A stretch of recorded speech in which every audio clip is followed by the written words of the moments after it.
Hello, Johnny from Eurogamer here with a quick look at the Elder Scrolls Legends, the collectible card game that is currently in beta from Bethesda. Before we get started, I just want to apologise for the slightly raspy quality of my voice. I lost it, it just came back, and as you can tell, it's not all the way there. Anyway, because the game is in beta right now and not everyone has access, I thought it would be interesting if I captured a lot of the tutorial missions and then just sort of talked over the top of them, talking about where the game is similar to Hearthstone and where it differs. So without any further ado, alright, Chapter 1, The Fighting Pit. And as soon as we jump into this bit where it shows that Johnny, the Forgotten Hero, is up against Tyre, this should look very, very familiar to you if you have played Hearthstone before. Why do I have a feeling they're going to kill us either way? Good question.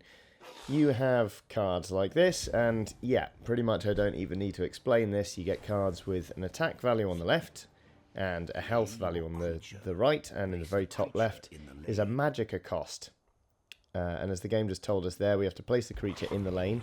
Later on, as the tutorial gets more complicated, we'll be split into 2 lanes, which is how the game commonly plays itself out. But as you can see here, it's all pretty standard fare. You play your cards, you get 1 extra magicka per turn, and you can smash creatures into creatures. When creatures battle, each damages the other. There we go. I'm about to play a Gerald Forager there. Don't worry, I've got this. And that's all she wrote. Hit end turn. There we go. When creatures fight, they deal damage equal to their power. There we go. As you can see, like I say, it's all presented in a very, very similar format. I did try later on. There's some face damage there. I did try clicking around the board, and it didn't have any interactive elements as per Hearthstone, where you can obviously click around the table and have a very nice time doing that. But it is only in beta, and as you can see, some of the UI elements, they look a little bit ropey at the minute. So maybe we'll see them come in. To improve one of your creatures. Now this is interesting in that you get items that you can equip straight to creatures. So there's me putting that heavy battle axe on a scuttler. It's now 5 and 2. And between that and the trapper... I have you now! You're pretty good with that axe. We work together. We might have a chance. That's enough face damage to see us through. Well done, me. There's your victory screen. Nice little fanfare. Okay, straight on to Chapter 2, The Escape now. This is kind of, the tutorial's a kind of interesting story mode, which is, it shows a little bit more of it later on. It's kind of cool when you get to make choices on your quest. But right now, we need to smash some Daedric cultists in the face. Now, have a look at that blue line down the middle. We are now working with 2 lanes. Games have 2 lanes. Creatures can only attack enemy creatures in the same lane. Which is very interesting, because it kind of... it gives you a flank, which is something Hearthstone doesn't have. It gives you the opportunity to kind of build up your creatures on the left here, or your you know, your orcs or whatever. He'll strengthen one of your creatures. Oh yeah, summon ability there. Sorry, I kind of talked over the top of the game there, but a summon ability is pretty much just what they're calling a battle cry in this game. There we go. But as I was saying, you can kind of stack a lane with lots of different creatures and get somebody to focus on it, because if they don't put a lot of stuff down, then they're going to start taking a lot of face damage, but then you can kind of go for the other flank.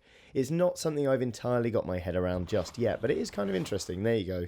See, that scuttler, it's kind of, it feels fairly safe, and I know that it's early game right now, so the chances of this Daedric cultist being able to field something in each lane is, well, he could do it actually. I can't remember whether he does or not. No, he doesn't. He just pops down a cultist.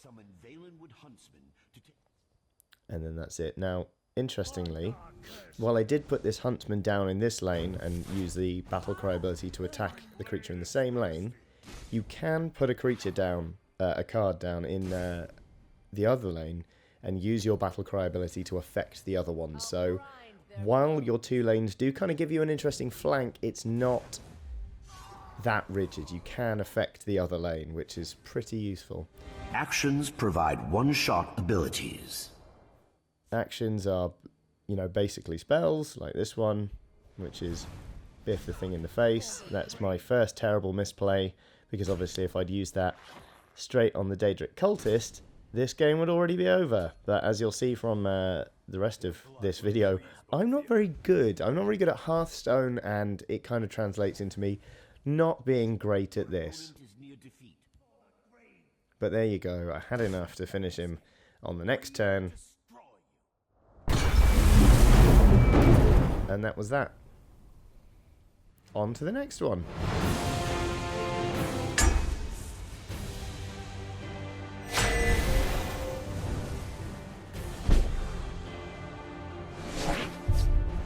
You will use Magicka to play your cards. So there we go. Now this is interesting. This is the Fiery Imp. The Fiery Imp, whenever it attacks, does 2 damage straight to the face of your opponent, which I really like. There are some really cool abilities on these cards. I think this is where they're going to get the chance to innovate most in this game. There are some other interesting ones, like Breakthrough, which I'll be talking about a bit later on, but I just find it... Look, so I'll show you here. I use the Fiery Imp. I do go straight for the face, just for... Oh no, wait, never mind. Their deaths will bring glory to the Empire. So here we go. I actually do use the Fiery Imp on the face here, but you'll see a little fireball comes out first, does 2 damage, and then my 1 for a possible 3. But it's kind of interesting because, I mean, like I say, I'm not the best Hearthstone player in the world. I'm not even the best Hearthstone player in this room right now, but it's interesting in that there are some abilities that allow you to hassle your opponent and do them face damage even while you're doing kind of board control stuff, which I find kind of cool. So, you know, as you see here, you know, you can tell from the turn order, this, like I said, this will all seem very, very familiar to you in all probability. It's kind of standard fare, but I think there are some interesting things in this game that will make it kind of worth a look in, which I'm kind of pleased about, because to be honest, I do really enjoy the Elder Scrolls. I think it's kind of cool, but I don't really feel like the lore is as colourful and as fun and as amusing as that of Blizzard games like Warcraft. So I've had doubts as to whether the lore can really support a game like this and make it kind of not slightly mundane, but I have hope here. Not in my city. So there we go. I'll shut up and sort of actually pay attention to the game now. This is interesting. It sticks 1 steel dagger on that thing, another one on that thing, in order to do me 1 damage, basically. It only had to hit me for 1 there, but whatever. Computers can make misplays as well.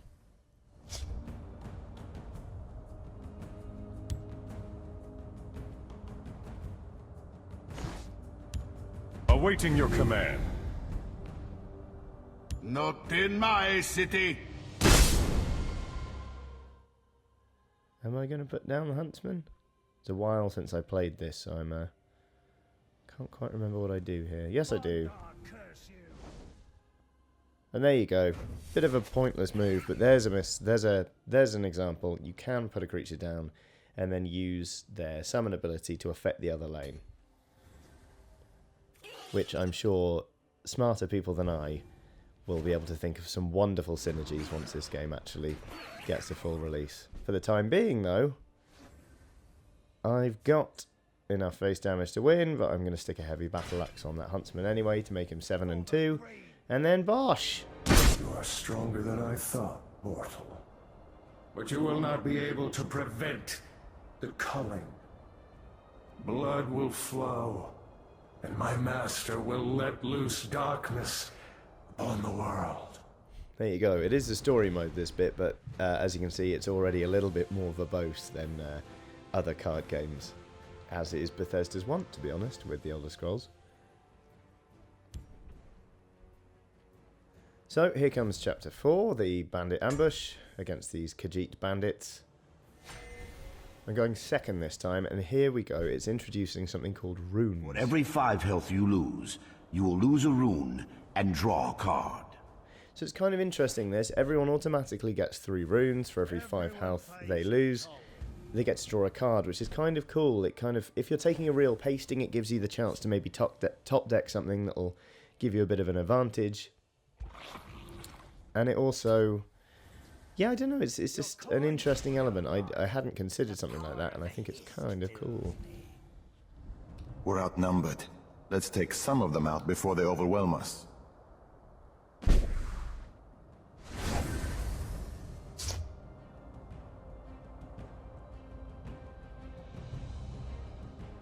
So here we go. I'm going to buff up this scuttler so that it can survive. Go on, me.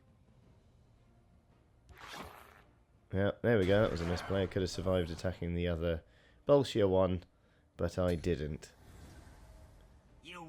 And that's why I took 3 damage to the face. But there you go. I lost a rune, so I drew a card, and now I've got an Orc Clansman.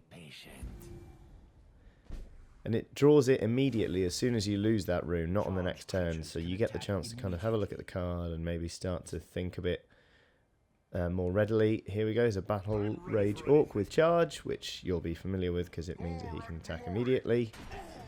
Start clearing that lane.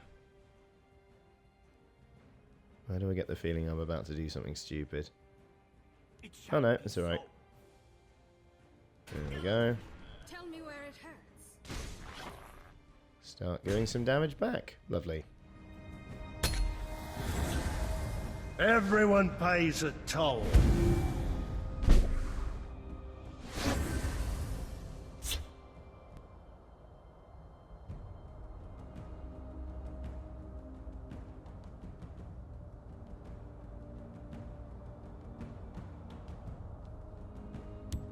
Take on my clan, you take on me. War and glory.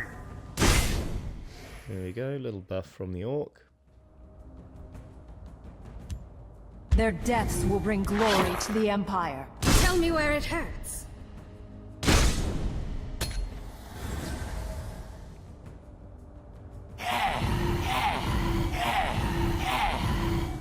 Your coin or your life.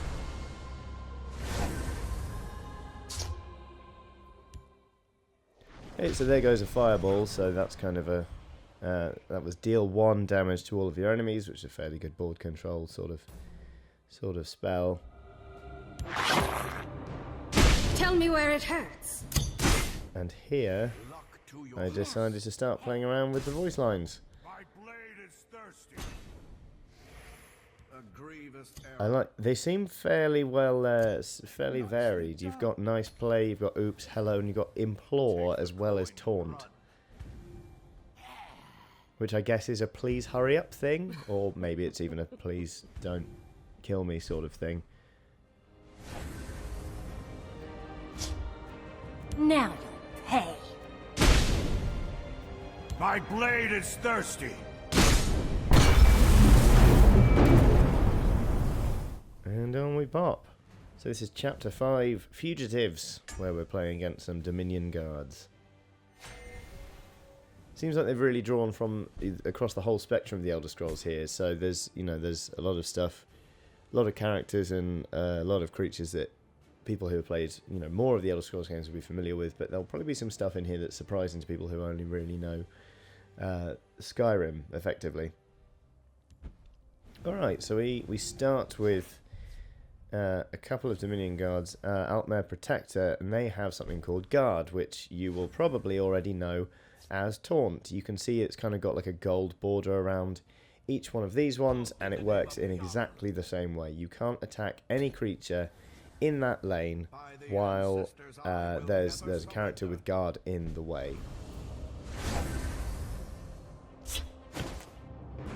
Guards must be destroyed before you can attack other enemies in their lane.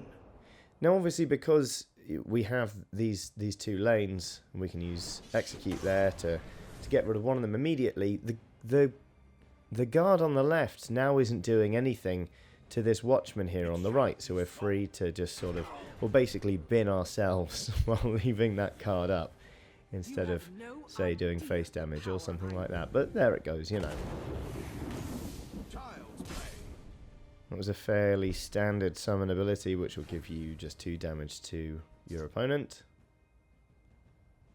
Now here, if memory serves, I just start really prioritising the right lane, because I can't really be bothered to deal with that guard character there, which is an interesting strategy, which I think comes back to bite me in the bum a little bit later on. You have no idea the power I wield. There goes another 2 face damage. Lies of Lorcan. And there's me playing quite badly. Lost one of my 4 runes. Awaiting orders. Take on my clan, you take on me.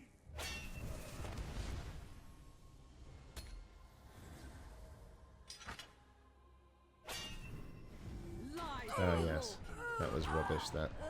Yeah, really didn't play very well in this match, but like I said, I'm not exactly the best.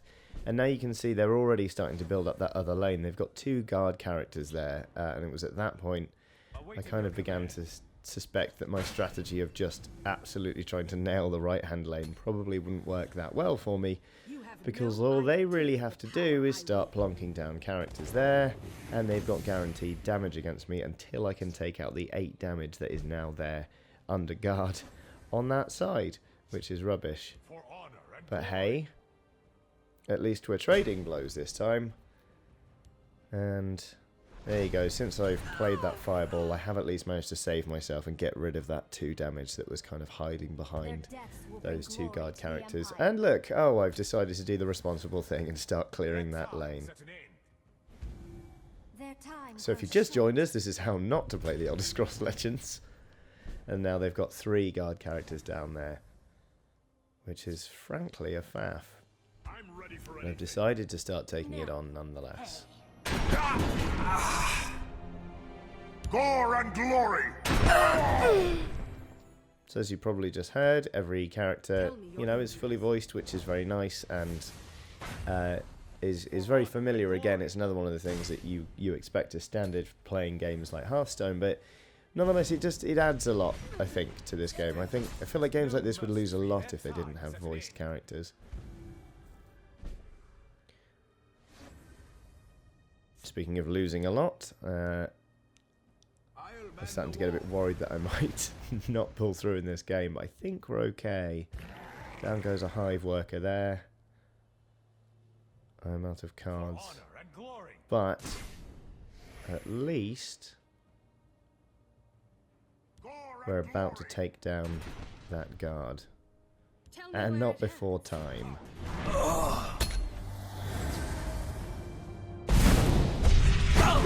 Stendarr has no mercy for you. Stendarr has no mercy for you. By the ancestors, I will never surrender. There we go. Here comes a heavy battle axe, which should give me enough to win.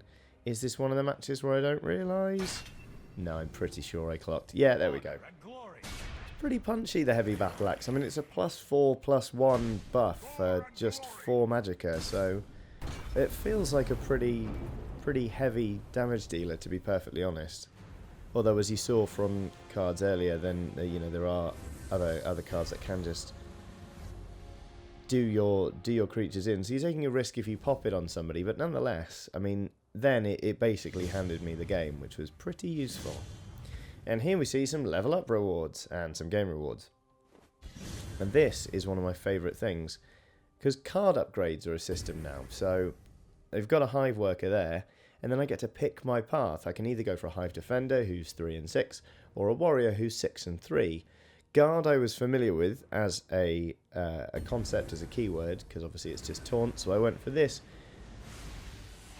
which with the hive warrior is breakthrough. Now this, I think, is probably my favourite thing, my favourite innovation that I've seen thus far in the Elder Scrolls Legends. Now we've got some willpower cards. Willpower is kind of like one of, effectively it's almost like one of the classes. It's like an attribute, so you can see it's meant to overrun your foe with numbers, as they put it. So it's basically a board control kind of skew to a bunch of cards that you can build a deck with. So it's interesting that they're kind of, it's almost like they're guiding you in the meta and your expectations of it as you're playing, which is kind of cool. This chapter's fairly interesting because you can kind of see here the cover of night conceals the wolves, so stealth is a mechanic here just as it is in Hearthstone, but it acts slightly differently. Whereas in Hearthstone, if you've got a character who's in stealth, it's a keyword on that minion and they stay concealed until they attack.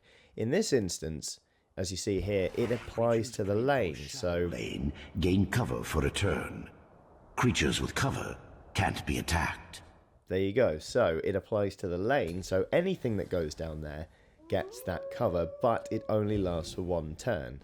So you can see there, that young wolf immediately, even though it's got no flavor text, will immediately pick up that thing. Same goes with this patroller.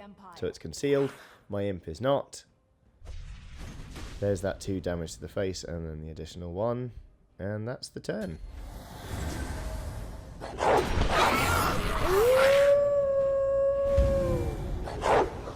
Slightly sad that imp didn't get to stick around, because I really do love that popping 2 damage out on your opponent thing, but that will paint a target on its back and make it a high value card. Well, not a high value card, a high priority target, I guess. Halt in the name of the Jarl. Now you'll pay. There you go, he's lost a rune, so he's just drawn a card there. And here comes a pack wolf. This is another example of how you can use one lane to influence another. That pack wolf there summoned a young wolf in this lane, which kind of helps bolster it, but also take that other one. So this is where you can start sort of playing the flanks, if that makes sense. So support cards, as you may have just heard there, I was talking over it a little bit, sorry about that.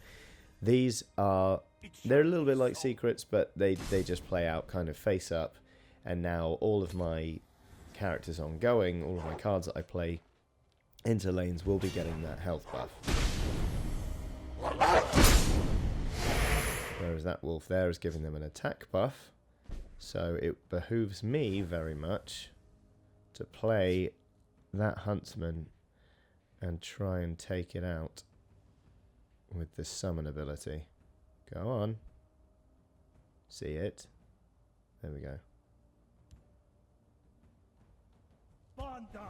There you go. Played in that lane. Works on it even though it's concealed. And it's out, so they're debuffed, which is very useful. Taking out the young wolf for a bit of lane control. Again, you know, I'm saying these things very confidently, but I am not that gifted a player at Hearthstone, and therefore, by extension, this game.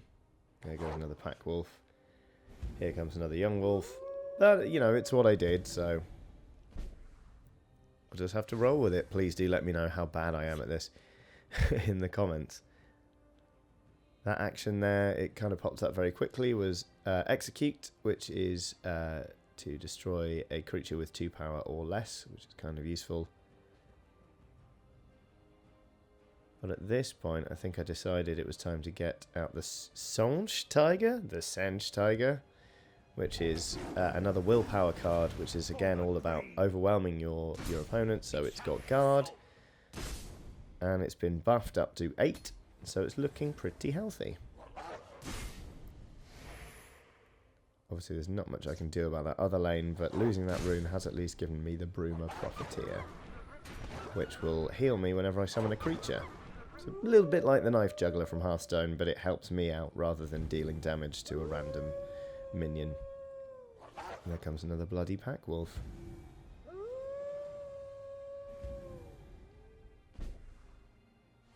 Obviously, these scenarios are kind of designed to test you in the same way adventures are in Hearthstone. They're slightly kind of atypical decks, but there goes execute. That's how that works.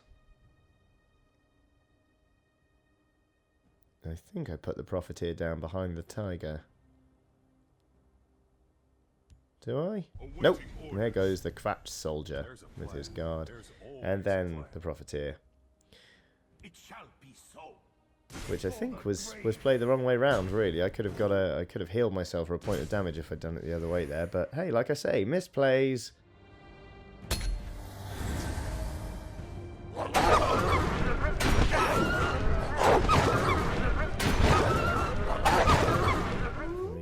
as guard characters. Much the same, again, as in Hearthstone, just finding a good way to kind of keep those cards out on the board, and that will have preserved me enough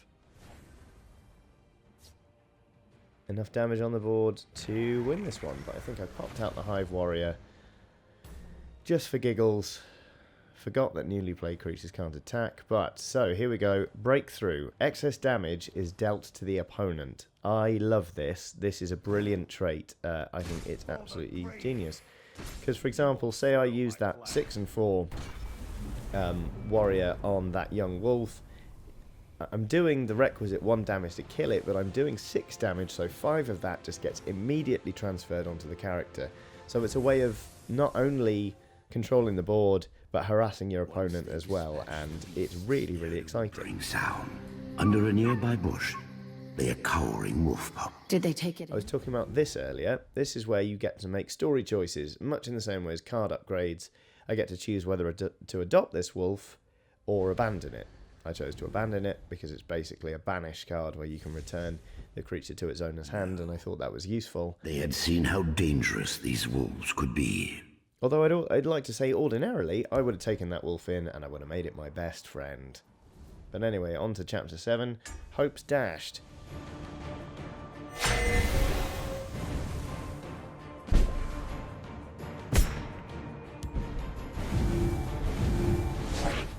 Anyway, here come the Boethius Cultists with their very annoying voice line. Especially when there are loads of them on the board. By the Queen of Shadows. They will bow to the Prince of Plots. All very straight-laced, this stuff. Hopefully you'll see what I mean about it kind of it being that very typical Elder Scrolls sort of very serious business approach to lore, but I think it works. By the Queen of Shadows. By the Queen of Shadows. Foolish mortal.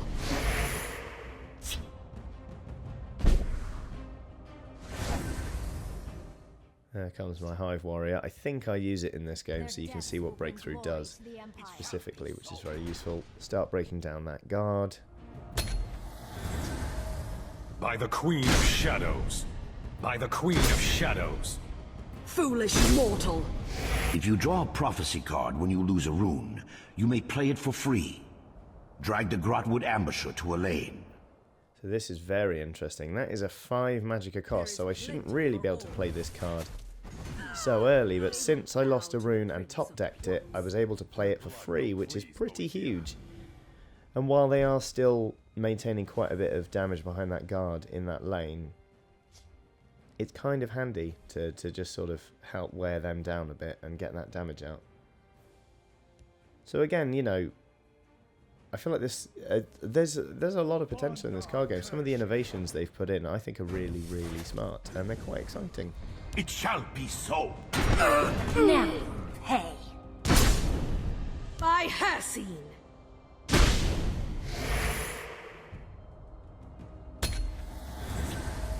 Oh yeah, there comes the Ash Servant with its summon ability of dealing 2 damage to another creature.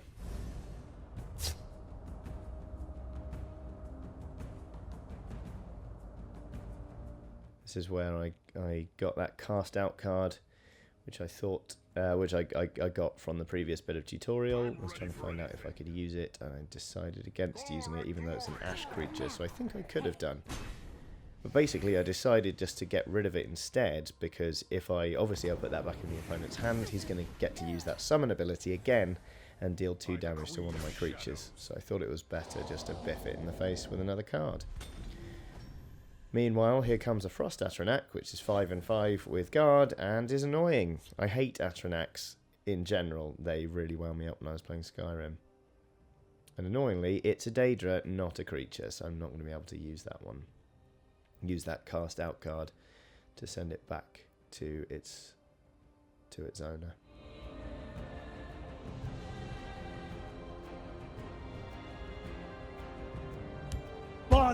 Instead, Out comes that archer.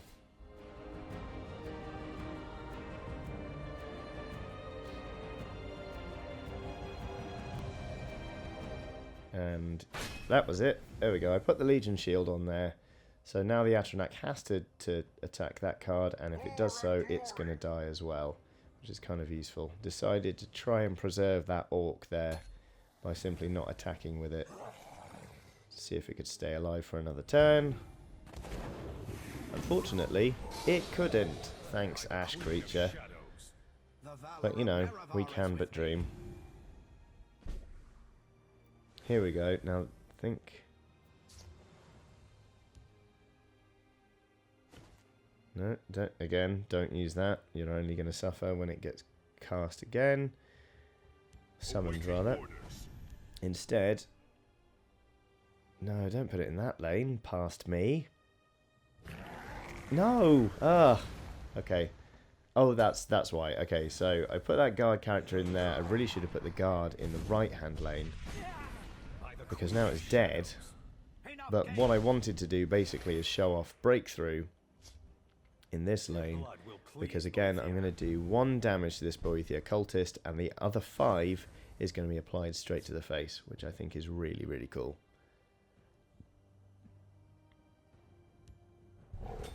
There comes the tiger. There goes breakthrough. And 5 damage done, while also trying to clean up that lane a little bit. Queen of Shadows, I will bathe in your blood. The valor of Nerevar is with me.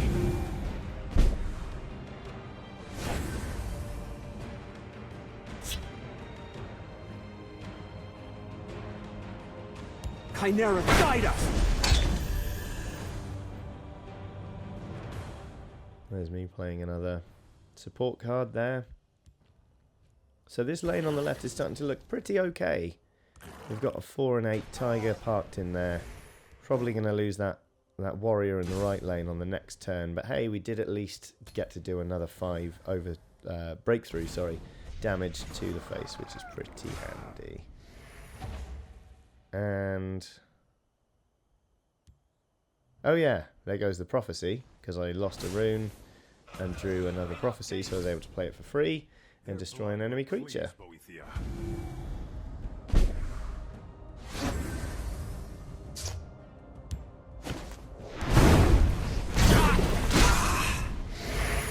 Stop! We can tell you where they've taken your friend.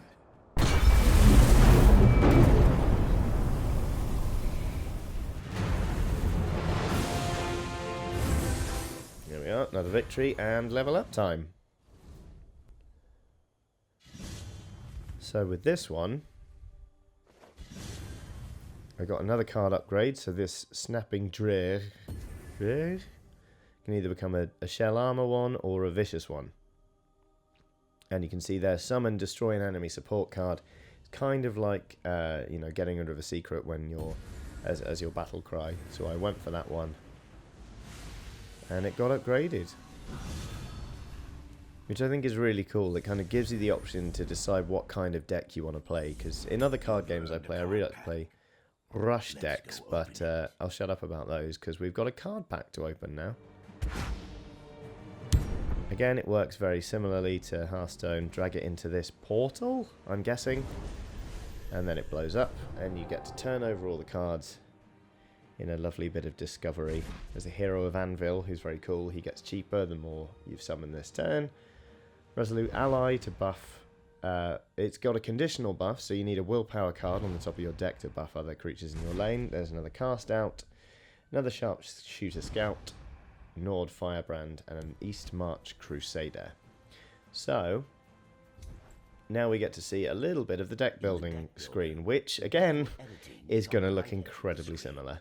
The cards in your collection are to the left. Familiar, I should have said, really.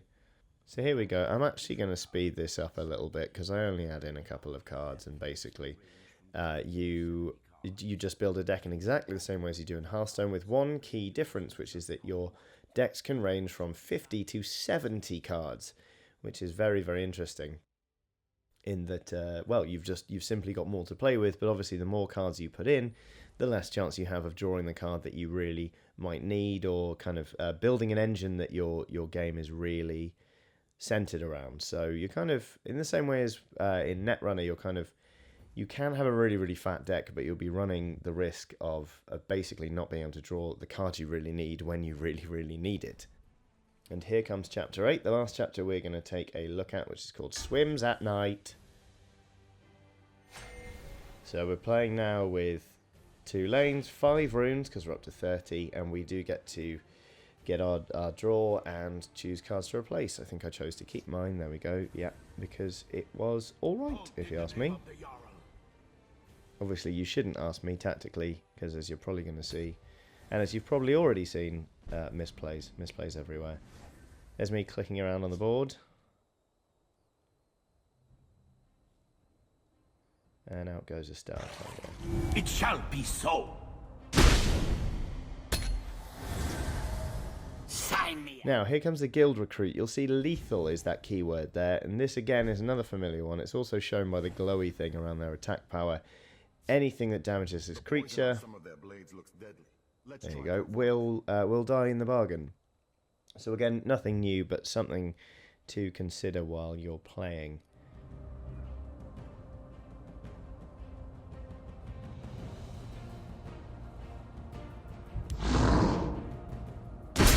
It shall be so. So yeah, I started to completely ignore that lethal character, not simply because I couldn't attack it, it's in a stealth lane, but because it's not really worth my time. By my... And here comes a Slaughterfish, which gains +2 attack at the start of your every turn, which is kind of interesting. But unfortunately for it, it's already dead. Now, hey. It shall be so. I draw power from these trees. Right, so here comes the Hist Speaker. I draw power from these trees. And as you can hear, it draws power from these trees, which will be kind of familiar in the same way that Druid works in kind of growing your Magicka pool, because the Hist Speaker will increase your Magicka by 1 while it's in play. Here comes the Mighty Ally, which is a Nord, and as you can see here, his summon is +3/+0 and Breakthrough if the top card of your deck is the red symbol, which I can't remember the name of off the top of my head. But luckily it crunches the numbers for you, and I don't have that card, so I don't get the buff, but it was worth a go nonetheless. It shall be so. For the grave. Now, hey. Another bit of biffing in the face, and oh, I decided to ignore the Hist Speakers there, and just carry on smashing Swims at Night in the head. Despite the fact, obviously, it's now ahead of me in terms of its Magicka economy and can play kind of higher value cards and start causing problems with me. Like, for example, putting down that guard and preventing me having enough face damage next turn, especially when it then smacks one of my cards into the void. But hey-ho. Steadfast, brothers. There goes the Resolute Ally. It's another conditional summon ability, but this time I do have it, so I managed to give +1 to my dudes and continue to break down my opponent, which is kind of useful.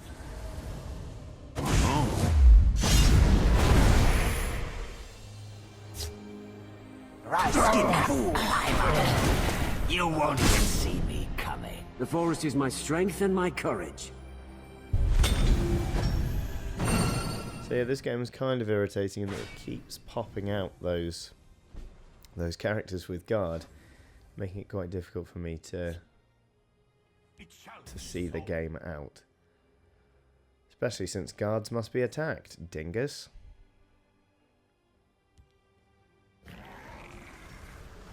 I put out my Hive Warrior anyway. I buffed up my Watchman, I think. No? Yes? Yes, there you go. Now the Watchman's breaking down the guard.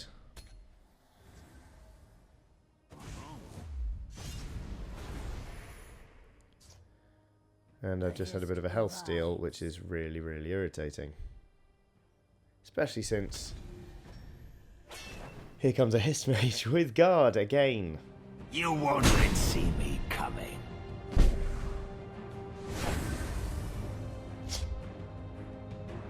You can't defeat us! Oh, my blade is thirsty! But nonetheless, we have won. Hey! What's going on up there? Very good question, Dominion Soldier. But anyway, that is the Elder Scrolls Legends, basically.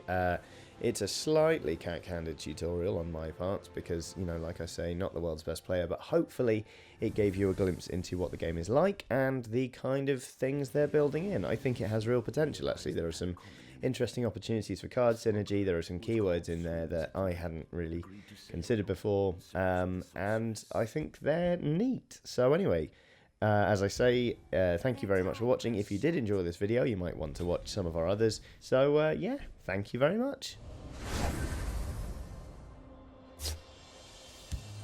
I'm ready for anything. Now you'll pay. Ah!